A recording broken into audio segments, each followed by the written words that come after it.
बहुत समय पहले रामपुर के जंगल में टूनी चिड़िया अपने पति बंटी कबूतर के साथ रहती थी। उसके दो बच्चे थे, पिंकी चिड़िया और गोलू चिड़ा। बंटी कबूतर ठेले पर कुल्फी बेचा करता था। टूनी चिड़िया और बंटी कबूतर का छोटा सुखी परिवार था। एक दिन टूनी चिड़िया बाजार से कुल्फी बनाने का सामान खरीद कर आ रही थी, तभी जिगरबाज उस पर हमला कर देता है। इस हमले में टूनी चिड़िया की मौत हो जाती है। दोनों बच्चे फूट फूट कर रोने लगते हैं। पापा, ये सब कैसे हो गया? माँ को किसने मार दिया? बंटी कबूतर दोनों बच्चों को चुप कराने लगता है। किसी तरह दोनों बच्चे शांत होते हैं। इस तरह कुछ दिन बीत जाते हैं। अब घर का सारा बोझ बंटी कबूतर के कंधों पर आ गया था। एक दिन बंटी कबूतर की मौसी उससे मिलने के लिए उसके घर आती है।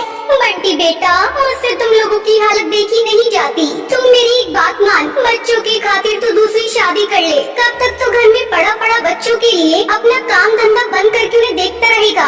बंटी कबूतर को अपनी मौसी की बात सही लगती है। कुछ दिनों बाद वो टुनटुनी चिड़िया से शादी कर लेता है। टुनटुनी चिड़िया बच्चों का अच्छी तरह से ध्यान रखने लगती है। इस तरह एक महीना गुजर जाता है। एक दिन टुनटुनी चिड़िया एक अंडा देती है। अंडा देने के बाद से टुनटुनी चिड़िया का बर्ताव बच्चों के प्रति बदल जाता है। एक दिन पिंकी चिड़िया और उसका भाई आपस में खेल रहे थे, तभी टुनटुनी ने अपने पास बुलाती है। ए पिंकी, इधर सुन, आज से तेरा खेलना कूदना सब बंद। अब से तू अपने भाई के साथ मिलकर घर का सारा काम करेगी।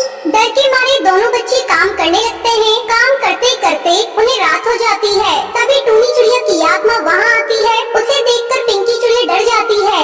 पिंकी बेटा, मैं तुम्हारी माँ हूँ, तुम मुझे देखकर डरो मत। तुम लोग सुबह से ही काम कर रही हो, अब जाओ थोड़ा आराम कर लो, तब तक मैं तुम्हारा सारा काम कर देती हूँ। तुम्हारी सौतेली माँ टुनटुनी चिड़िया को इस बारे में कुछ भी पता नहीं चलेगा।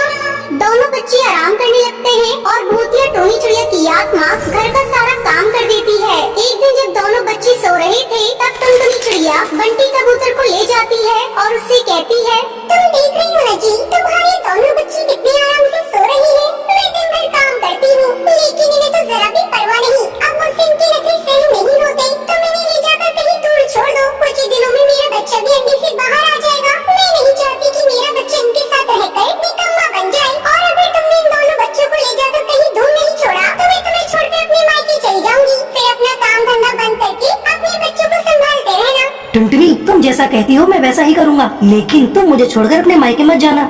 बंटी कबूतर अपने दोनों बच्चों को ले जाकर जंगल के बाहर छोड़ देता है। दोनों बच्चे भूख से बेहाल इधर उधर भटक रहे थे। अचानक उन्हें पहचानी सी आवाज सुनाई देती है, कुल्फी कुल्फी, ठंडी ठंडी कुल्फी, मजेदार कुल्फी। पिंकी, वो देख, अपनी माँ कुल्फी बेच रही है। दोनों बच्चे उस कुल्फी वाली भूतिया चिड़िया की आत्मा के पास जाते हैं। माँ, हमें बहुत भूख लगी है, हमें भी कुल्फी खानी है। भूतिया टूनी चिड़िया की आत्मा दोनों बच्चों को कुल्फी देती है। ये लो बच्चों, कुल्फी, तुम लोग जी भर के खाओ। अब तुम्हें चिंता करने की जरूरत नहीं, मैं तुम्हारी देखभाल करूंगी। भूतिया टूनी चिड़िया की आत्मा दोनों बच्चों के लिए घोंसला बनाती है। बच्चों, आज से तुम दोनों इसी घोंसले में मेरे साथ रहोगे। मैं तुम दोनों को बहुत प्यार दूंगी। उस दिन के बाद से भूतिया टूनी चिड़िया की आत्मा कुल्फी बेचकर उन दोनों बच्चों की देखभाल करने लगती है। इस तरह दोनों बच्चे खुशी खुशी भूतिया टूनी चिड़िया माँ के साथ अपनी जिंदगी बिताने